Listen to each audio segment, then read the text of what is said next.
जय हिंद दोस्तों, मैं सौरभ स्वागत करता हूं आप सभी अपने प्यारे साथियों का आपके अपने YouTube चैनल मुगल सराय एकेडमी पे। दोस्तों, आज हम लोग बात करने वाले हैं stage of child development, Hindi में कहें तो बाल विकास की अवस्थाएं।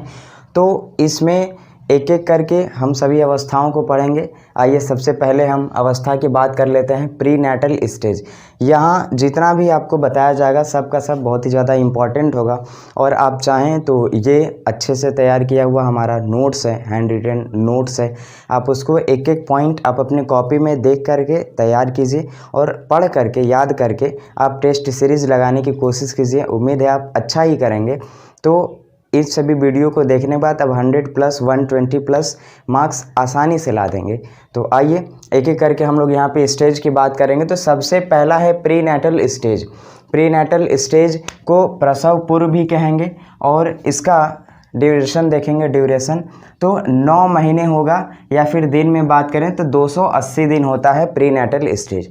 जो प्री नेटल स्टेज होता है ये माता के गर्भ से स्टार्ट हो जाता है, मीन्स गर्भाधान से, कॉन्सेप्शन स्टेज से ही, यह एज से ये शुरू हो जाता है। तो हम समझेंगे कि प्री नेटल स्टेज यह अवस्था माता के गर्भाधान यानी कि कॉन्सेप्शन से प्रारंभ हो जाती है, स्टार्ट हो जाती है। उसके बाद हम बात करें तो स्टेज ऑफ चाइल्ड डेवलपमेंट का जो दूसरा पार्ट है, मीन्स इन्फेंसी स्टेज। इन्फेंसी को हिंदी में शैशवावस्था कहते हैं, जिसका समय काल आप देख रहे हैं कि जन्म से 5 वर्ष है।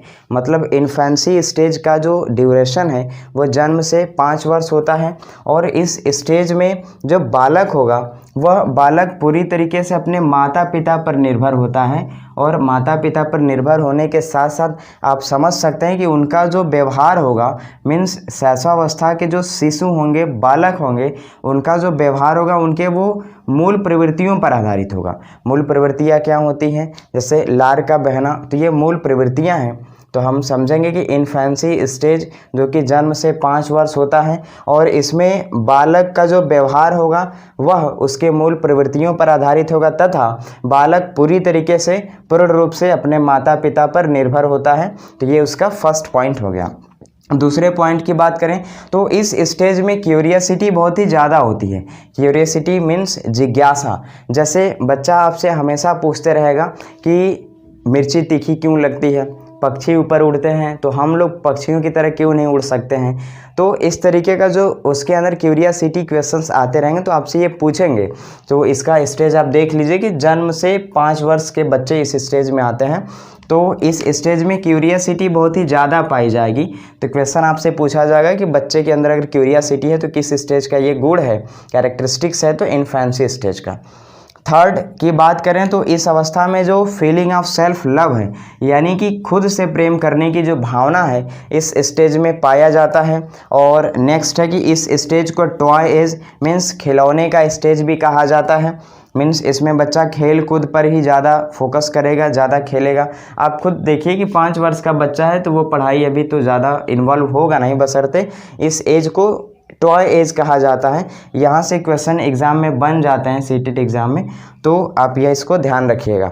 नेक्स्ट है कि इसमें बच्चा इमिटेशन करके सीखता है, अनुकरण करके सीखता है। जैसे समझिएगा कि जैसे जैसे उसके सीनियर उसके बड़े उसके सामने काम करेंगे तो उसी को देख करके बच्चा इमिटेट करेगा, अनुकरण करेगा। जैसे मान लीजिए कि अपने पिताजी को वो कभी दाढ़ी बनाता हुआ देख लिया, तो अचानक से कुछ दिन बाद या अचानक कभी वो जब बैठेगा तो वो भी लेकर के ऐसे ऐसे बनाने लगेगा, ऐसे लगाने लगेगा। तो वो सारी चीज़ें इसमें आप दिखाई देंगे आपको, जो कि बच्चा इमिटेट करके सीखता है। तो ये किस एज का गुण है, किस एज का कैरेक्टरिस्टिक है, तो ये है इन्फेंसी स्टेज का, जिसे हम शैशवावस्था कहते हैं। उसके बाद आता है कि इस स्टेज को अतार्किक चिंतन की अवस्था भी कहा जाता है। तो आप इस बात को भी ध्यान रखिएगा।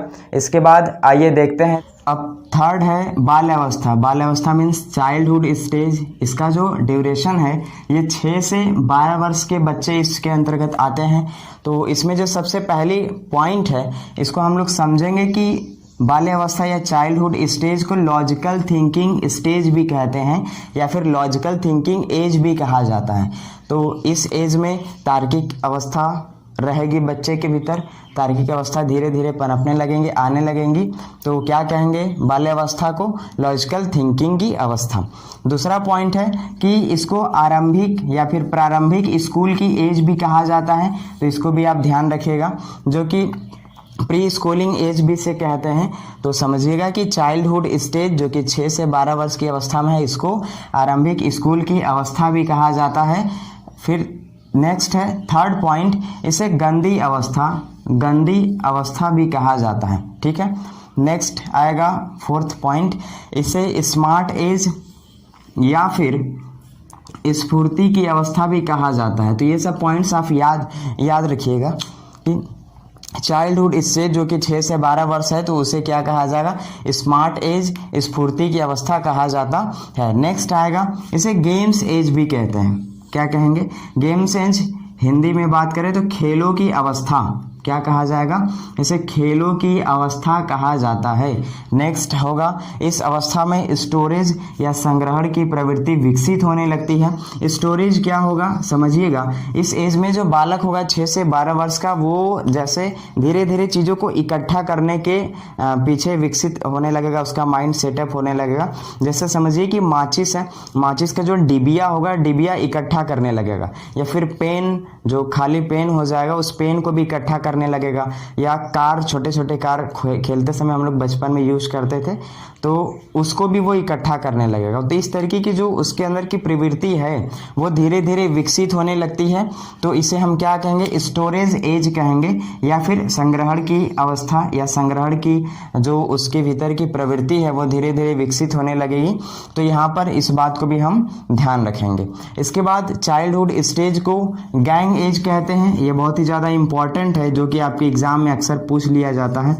ये बहुत ही IMP पॉइंट है, इंपॉर्टेंट पॉइंट है कि चाइल्डहुड स्टेज 6 से 12 वर्ष को गैंग एज भी कहते हैं। हिंदी में कहें तो टोली अवस्था या फिर समूह की अवस्था कहा जाता है, तो आप इसे ध्यान रखिएगा।